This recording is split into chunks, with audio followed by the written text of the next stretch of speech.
Hey, what's up? This is Ryan. Hey, what's up? This is Wayne. We're in Dallas, Texas at the Dallas Cowboys Pro Shop. Make sure to check out cowboytweettracker.com for all the latest and greatest in Cowboys tweets. Cowboys, greatest team in America.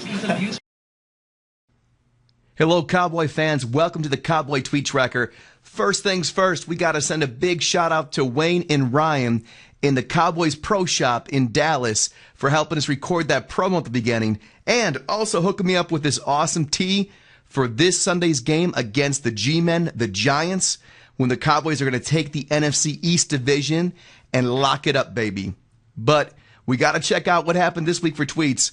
And sorry to say, but the Cowboys lost, as you know, on Sunday to Arizona.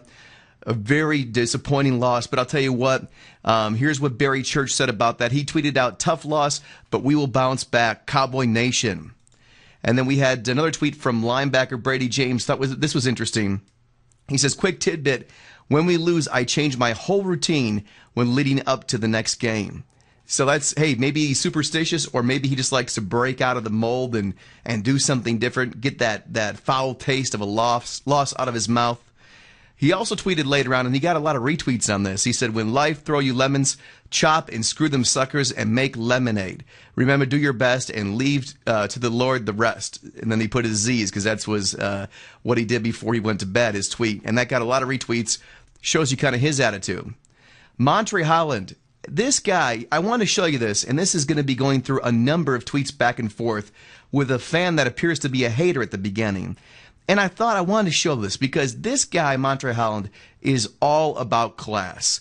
You know, I don't know how many of us would feel very good if we got publicly criticized about our job or the job we were doing and could have the self-control to deal with it professionally. I see a lot of players don't do that. Tashard Choice, maybe one of them. But your boy Montre here, he got a tweet from a hater that said, "Montre Holland, is your middle name false start?" And Montre Holland just tweets him back, says, "Hey, say, bro, don't come at me like that. Keep it positive." And I thought that's pretty taking the high road. Interestingly enough, the hater comes back. He says, "Maybe I was hard on you. This team breaks my heart every year." And then Montre tweets back, "Well, you know that I go to battle every Sunday to win. I lay it all out there. I don't play to lose." And then there's one more exchange here that comes. The hater now comes around and he says, "I live in New York and I don't vent. If I don't vent through Twitter, I may beat a Giants fan. Don't mean to be a jerk. It's brotherly love here." And Montre Holland tweets back, "No problem. We will refocus and move forward." So what a class act guy, huh? I'll tell you, this is one of my favorite guys to follow on Twitter. I talked about it last week. If you're not following him, check him out. He can be followed at Montre Holland on Twitter. So great guy. Great news from Tony Fiammetta. We've heard it in the news. He's confirmed it via Twitter. He says, "Just got back on the field today. I can't wait to go have some fun this Sunday." So this is going to be awesome. I think Fiammetta is going to be a huge power to our offense coming back and a huge force that opens up holes for DeMarco Murray. So really looking forward to that. Gerald Sensabaugh. I missed this tweet. This actually happened the previous week, but I think he tweeted it out on a Thursday. We usually cut the show on a Thursday and release it on Friday. And he said, "I'm going to be on TV tonight. Check out my interview on the Randy White Show and Brad Sham." And then I included a picture here. And you got Brad Sham on the left, Gerald Sensabaugh in the middle, and Randy White on the right-hand side. And I thought this was really interesting because I haven't seen a picture of Randy White in years. And so when I looked at this, now you got to keep in mind, you got Sensabaugh in the middle, you got Randy White, who used to play nose tackle. This shows you the evolution of the NFL. Look at, Sensabaugh is about as tall or taller than Randy White, and he looks relatively close to the same size as Randy White. Now, I'm sure Randy has kind of lost a few pounds maybe since he stopped playing, all that kind of stuff. But it's amazing to see. This is what a safety looks like. That's what a nose tackle used to look like. So you can tell the NFL is just getting bigger and bigger. Alex Albright. This guy is funny, and I thought this is a really funny tweet. DeMarcus Ware was out there. You know, he's really taken to Twitter in the last month, and he put out a tweet that says, "Follow my boy Brady James at Brady James Gang."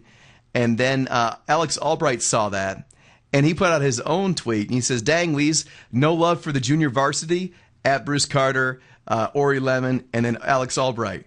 And so those are kind of, as you know, the backup second string players, helping out in special teams and filling in to give the starters a breather now and then, or on certain defensive packages. So, I thought it was kind of cool. He's like, hey, give some love to the junior varsity, considering himself part of that junior varsity. So, pretty cool guy there. Teddy Williams, poor guy got his Twitter account hacked. He said, someone has hacked my account, disregard everything that's been said in the last 12 hours. And then here's the even funnier tweet that came out. Teddy says, to all females who received messages and tweets, that wasn't me. I'm sorry for the misunderstanding, but I'm not interested. Be blessed, guys.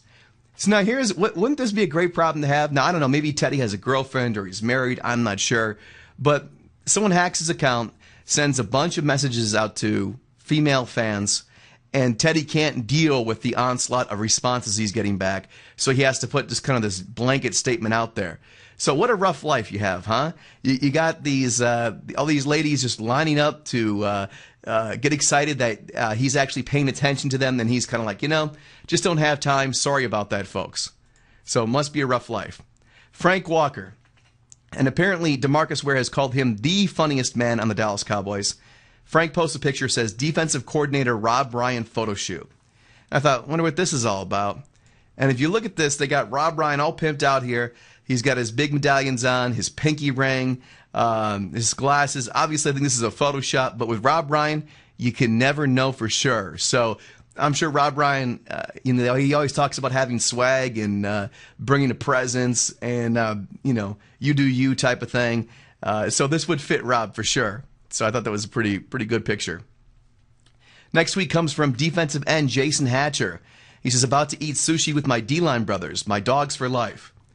And I thought this was interesting because the defensive line are usually kind of the true defensive ends, the true nose tackles are kind of, the big rough and tumble guys, guys you wouldn't want to mess with, guys you would figure would want, a medium rare steak and a big one at that, a big T-bone steak. These guys are the refined, cultured, apparently, people. They're going out for sushi. So, now hopefully we don't have any problems with, mercury in their diets. But he says, my dogs for life, so that's what they do. They go out and eat sushi. So, again, the evolution of the NFL. You get bigger players, and they go out and don't eat red meat. They eat sushi. Martellus Bennett. I had a tweet out earlier this year, and he said, I can't believe how big Blake is getting. I assumed that was his daughter. But by this tweet, it comes out, he says, happy birthday to my niece, Blake. She is 1 year old and cute as can be. So we apologize for that. That was actually his niece. But here's the funny part to this picture. She is a big girl indeed. But check this out. She's sucking down apparently either a latte or a cappuccino or something from Starbucks, because you can see they've got Starbucks in the background and also the Starbucks drink holder in the front. So I can't imagine giving this kid some caffeine and sending her around the house, a 1 year old, what that must be like. Now moving on to the feel-good tweets, wrapping up the show. We got a tweet here from cornerback Frank Walker. We called him the funniest man before, but also a really nice guy, down to earth. And he and a bunch of the Cowboy players went to visit children in the local hospital on their day off. Made quite an impression. There were a lot of tweets from the kids out there, how excited they were to see the players. And here's one from Macy Drury. This young girl, I think she's about 9 years old, suffering from apparently a terminal disease of some sort. And she just says, Frank Walker, thanks for coming to the hospital. Hope you like my bracelet. Because apparently she was handing out awareness bracelets. And if you look, here is a tweet. Actually, DeMarco Murray and Frank Walker here kind of got the hospital garb on and their Santa hats. And then the little girl got a shot here with DeMarco Murray. I thought that was pretty cool. And then that was followed up, of course, with a shot of Frank Walker. And Frank's funny because he looks like kind of Santa Claus in this picture with that hat and that big beard. So I'm sure this just made this little girl's day. You can see she's a big Cowboys fan. She's got the Jason Witten jersey on. And it's really cool to see all these players doing that charity work. So that will wrap it up for NFL Week 14 for the Cowboy Tweet Tracker. Again, want to send a big shout out to Wayne and Ryan in the Cowboy Pro Shop. Thanks for doing that promo. And let's go Cowboys. Let's take care of these G-men. Send them back to New Jersey or New York or wherever that is with a loss and with a Cowboys clinch of the NFC East. Until then, stay looking next week for episode 15. All right. Goodbye.